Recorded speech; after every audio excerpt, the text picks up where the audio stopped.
क्या आप जानते हैं कि एक कामयाब आर्किटेक्ट ने 13 साल तक अमेरिका की पुलिस को बेवकूफ बनाया?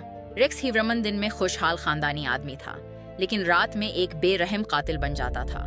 2010 से 11 के दौरान न्यूयॉर्क के गुलगो बीच पर 10 लाशें मिले, सब टाट के कपड़े में लपटी हुई थीं।